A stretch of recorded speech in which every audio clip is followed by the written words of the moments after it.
ហើយគាត់ថាអាគារដែលខ្ញុំធ្វើហ្នឹងគឺជាគម្រោងអាគារដែលវាហួសសម័យឬក៏អីចឹងគឺគាត់ប្រើពាក្យអត់សមរម្យច្រើនមែនតើទាំងដែលពេលហ្នឹងគឺខ្ញុំអត់សូវចេះស្ដាប់ភាសាចិនទាំងដែលពេលហ្នឹងគឺខ្ញុំជាបរទេសតែម្នាក់គត់នៅក្នុងថ្នាក់កាលពីពេលដែលខ្ញុំរៀននៅក្នុងប្រទេសចិនគឺខ្ញុំមានអារម្មណ៍ថាគ្រូមួយចំនួនគឺគាត់អត់ឲ្យតម្លៃការងាររបស់ខ្ញុំទេហេតុអីបានខ្ញុំនិយាយចឹងដោយសារតែខ្ញុំឆ្លងកាត់ខ្លួនឯងហើយបបពិសោធន៍ហ្នឹងគឺមិនមែនកាត់ឡើងតែម្ដងដែរបានន័យថាក្នុងរយៈពេល5ឆ្នាំហ្នឹងតាំងពីឆ្នាំទី1ដល់ឆ្នាំទី5គឺយើងមានការ design ជាមួយនឹងគ្រូផ្សេងគ្នាជាច្រើនអញ្ចឹងគ្រូទាំងអស់ហ្នឹងដូចជាក្នុងឆ្នាំទី1អញ្ចឹងយើងអាចនឹងជួបជាមួយនឹងគ្រូផ្នែក design ហ្នឹង3-4នាក់អញ្ចឹងទៅអញ្ចឹងក្នុងមួយឆ្នាំ3-4នាក់មួយឆ្នាំ3-4នាក់អញ្ចឹងរហូតដល់ឆ្នាំទី5ហ្នឹងវាចូលប្រហែលជាចូល20នាក់ជាងឯគ្រូដែលយើងអាចនឹងជួបឬក៏ឆ្លងការងារឬក៏គ្រូដែលគាត់ដឹកនាំគម្រោងរបស់យើងនឹងទាំងអស់ខ្ញុំមិនអាចថាគ្រូទាំងអស់បានទេប៉ុន្តែគាត់ថាយ៉ាងហោចណាស់មួយឆ្នាំគឺដឹងតែមានម្នាក់ដែលគាត់ឲ្យតម្លៃការងាររបស់ខ្ញុំទាំងដែលគម្រោងដែលខ្ញុំធ្វើគឺខ្ញុំព្យាយាមធ្វើមែនតើខ្ញុំព្យាយាមធ្វើអស់ពីលទ្ធភាពក៏ដូចជាខ្ញុំធ្វើបើសិនជាអ្នកទាំងអស់គ្នាធ្លាប់ឃើញគម្រោងដែលខ្ញុំបានបង្ហោះឬក៏អីចឹងគឺខ្ញុំ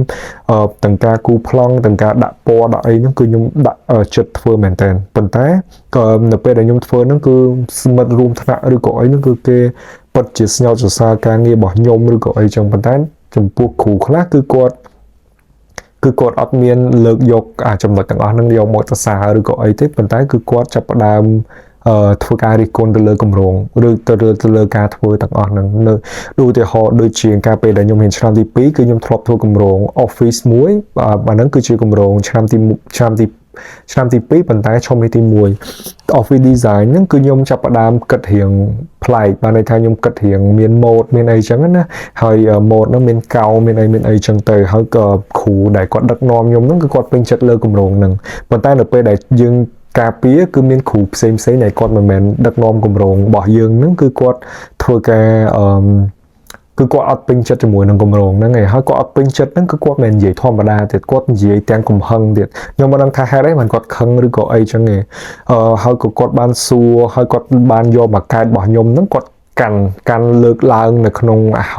ថ្នាក់ hall ដែលមានសិស្សអង្គុយជុំគ្នាពេញហ្នឹងគាត់កាន់លើកឡើងហើយគាត់សួរគេថាបើសិនជាអ្នកទាំងអស់គ្នាមានលុយឬក៏អ្នកទាំងអស់គ្នាចង់សាងសង់តើអ្នកទាំងអស់គ្នាសង់អាគារបែបអញ្ចឹងអត់ហើយគាត់ថាអាគារដែលខ្ញុំធ្វើហ្នឹងគឺជាគម្រោងអាគារដែលវាហួសសម័យឬក៏អីចឹងគឺគាត់ប្រើពាក្យអត់សមរម្យច្រើនមែនតើទាំងដែលពេលហ្នឹងគឺខ្ញុំអត់សូវចេះស្ដាប់ភាសាចិនទាំងដែលពេលហ្នឹងគឺខ្ញុំជាបរទេសតែម្នាក់គត់នៅក្នុងថ្នាក់អញ្ចឹងគឺខ្ញុំមានអារម្មណ៍ថាដូចត្រូវបានគេប៊ូលីនៅក្នុង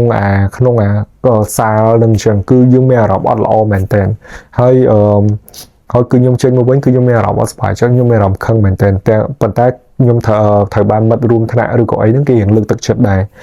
និយាយទៅអាហ្នឹងគឺជាបទពិសោធន៍របស់ខ្ញុំហើយបន្ទាប់មកទៀតនៅពេលដែលខ្ញុំចាប់ផ្ដើមឡើងឆ្នាំក្រោយទៀតក៏មានជួបបញ្ហាអញ្ចឹងច្រើនដែរ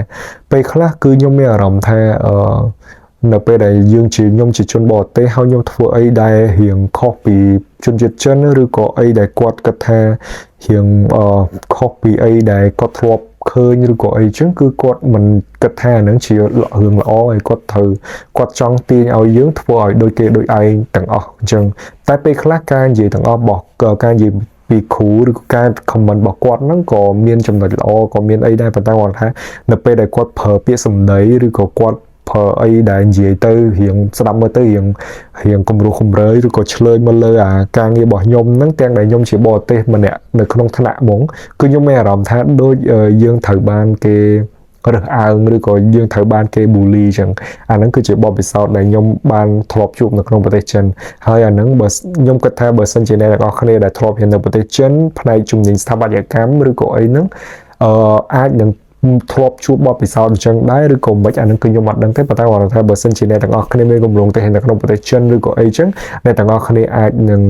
បើសិនជាជួបបទពិសោធន៍របៀបអញ្ចឹងក៏កុំខ្វល់កុំគិតច្រើនគឺយើងនៅតែបន្តបានថាបន្តការងាររបស់យើងត្រូវជឿជាក់លើខ្លួនឯងបន្តវាទៅមុខទៅអានឹងគឺវាខ្ញុំគាត់ថាវាអត់មានបញ្ហាអីទេ